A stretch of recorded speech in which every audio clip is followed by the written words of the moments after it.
ज्यादातर लोगों को ये पता ही नहीं होता कि इसका कब, कितना और किस तरह इस्तेमाल करना चाहिए, जिसकी वजह से ये पाचन में गड़बड़ी और कई तरीके की समस्या पैदा करने लगता है। और ऐसा इसलिए क्योंकि किसी भी चीज के खाने का सही फायदा शरीर को मिलने के लिए उसे खाने का सही समय और सही तरीके का भी पता होना बहुत जरूरी होता है। शायद आपने नोटिस किया होगा कि सेब को काटने के थोड़ी देर बाद ही उसका रंग काला पड़ने लगता है। क्या आपको पता है कि आखिर ऐसा क्यों होता है और इसे खाने से आपके शरीर को क्या नुकसान हो सकता है? सेब को छिलके के साथ खाना चाहिए या छिलका उतार कर? इसे खाने का सही समय क्या है? एक दिन में कितना सेब खाना चाहिए? और अगर सेब का जूस बनाकर इस्तेमाल करते हैं तो इससे शरीर को फायदे होते हैं या नुकसान? इन सारी बातों के बारे में आज की इस वीडियो में हम जानने की कोशिश करेंगे। सबसे पहले बात करते हैं कि आखिर सेब के अंदर होता क्या है और ये कौन कौन सी प्रॉब्लम में फायदे पहुंचाता है। दोस्तों, सेब एक लो कैलोरी फूड की श्रेणी में आता है जिसमें थोड़ी मात्रा में विटामिन्स और मिनरल्स भी मौजूद होते हैं। यही वजह है कि इसका कोई भी इस्तेमाल कर सकता है। लेकिन जो सबसे खास चीज इसमें होती है वो है फाइबर और एंटीऑक्सीडेंट। फाइबर हमारे शरीर में पाचन को बेहतर बनाने, कब्ज की समस्या को दूर करने, ब्लड शुगर को कंट्रोल करने और बुरे कोलेस्ट्रॉल की मात्रा को घटाने में मदद करता है। और जो खास तरह का एंटीऑक्सीडेंट इसमें होता है वो शरीर में बनने वाले फ्री रेडिकल्स जैसे जहरीले पदार्थ से रिएक्ट करके एजिंग प्रोसेस यानी बूढ़ा होने की प्रक्रिया को काफी हद तक धीमा कर देता है, जिससे कि लंबी उम्र तक स्किन साफ और ग्लोइंग दिखने के साथ साथ ये बालों की सेहत को इम्प्रूव करता है, शरीर में बढ़ी हुई गर्मी को कम करने और कैंसर जैसी बीमारियों से बचाने में भी काफी हद तक मदद करता है।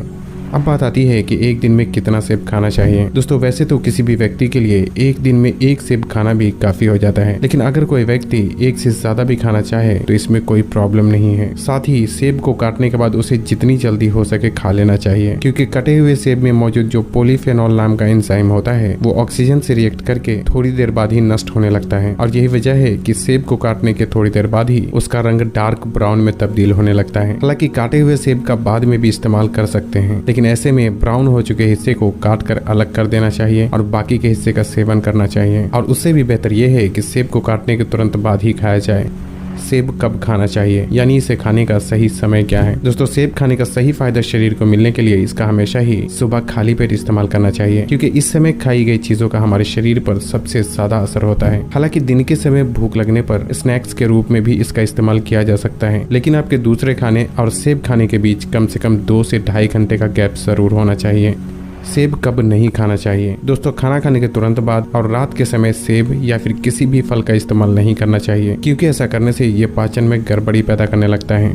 अब बात करते हैं कि सेब को छिलके के साथ खाना चाहिए या छिलका उतार कर। दोस्तों, यहाँ इस बात का समझना जरूरी है कि सेब के छिलके में शरीर को फायदा पहुंचाने वाले कई सारे पोषक तत्व मौजूद होते हैं, लेकिन यहाँ इस बात को भी नजरअंदाज नहीं किया जा सकता कि अभी के टाइम में सेब को खराब होने से बचाने के लिए जब सेब पेड़ पर लगना शुरू होता है तभी से उस पर कई तरीके के पेस्टिसाइड जैसे केमिकल का छिड़काव किया जाता है। और यहाँ तक कि सेब को बागीचे से तोड़ने के बाद भी उसे कंपनी में लाकर उस पर वैक्स की लेयर चढ़ाई जाती है ताकि ये देखने में अच्छा और चमकीला दिखे। लेकिन इस तरह का केमिकल पेट में जाने के बाद सेब खाने का फायदा तो दूर, ये शरीर में कई सारी समस्या पैदा कर सकता है। और वैसे भी ज्यादातर लोग यहाँ गलती ये करते हैं कि सेब को सिर्फ सादे पानी से धोकर ही खा लेते हैं, जो कि एक बहुत ही गलत तरीका होता है, क्योंकि सिर्फ सादे पानी से धोने से सेब के ऊपर मौजूद केमिकल रिमूव नहीं हो पाता। इसलिए अब यहाँ ये सवाल उठता है कि आखिर क्या किया जाए जिससे कि सेब खाने के पूरे फायदे शरीर को मिलने के साथ साथ इसमें मौजूद केमिकल से भी बचा जा सके। दोस्तों, इसके लिए 2 तरीके हैं। पहला तो ये कि एक बड़े से बर्तन में पानी गर्म करके उसमें एक बड़ा चम्मच बेकिंग सोडा यानी खाने का सोडा डालकर अच्छी तरह मिक्स कर लें और फिर सेब के साथ साथ जो भी दूसरे फल और सब्जियां आप इस्तेमाल करते हैं उन सबको एक ही बार में इस पानी में डालकर 10 से 15 मिनट के लिए यूं ही छोड़ दें। इस प्रक्रिया में बेकिंग सोडा लगभग सभी तरह के फल और सब्जियों के ऊपर से पेस्टिसाइड जैसे केमिकल को काफी हद तक बाहर निकाल देता है और गर्म पानी फल और सब्जियों के ऊपर मौजूद वैक्स के लेयर को पिघलाने का काम करता है, जिससे कि इसके ऊपर से लगभग सभी तरह के केमिकल काफी हद तक बाहर निकल जाते हैं। जब 10 से 15 मिनट हो जाए तो इसे बेकिंग सोडा वाले पानी से निकालकर सादे पानी से अच्छी तरह धो लें और फिर किसी साफ कपड़े या टॉवेल से रगड़कर साफ कर लें। और क्योंकि आपने इसे बेकिंग सोडा वाले पानी में क्लीन कर लिया है, इसलिए बाद में आप इसका सिर्फ सादे पानी में धोकर भी इस्तेमाल कर सकते हैं। बेकिंग सोडा आप ऑनलाइन भी आसानी से खरीद सकते हैं, जिसकी लिंक आपको इस वीडियो के डिस्क्रिप्शन में मिल जाएगी। लेकिन अगर आप इतना सब कुछ नहीं कर सकते तो दूसरा तरीका यह है कि सेब का छिलका ही निकाल दिया जाए। ऐसा करने से सेब के पोषक तत्वों में थोड़ी कमी तो आती है, लेकिन ये खाने में ज्यादा सेफ और पचने में ज्यादा आसान हो जाता है, जिससे कि इसका हर कोई इस्तेमाल कर सकता है।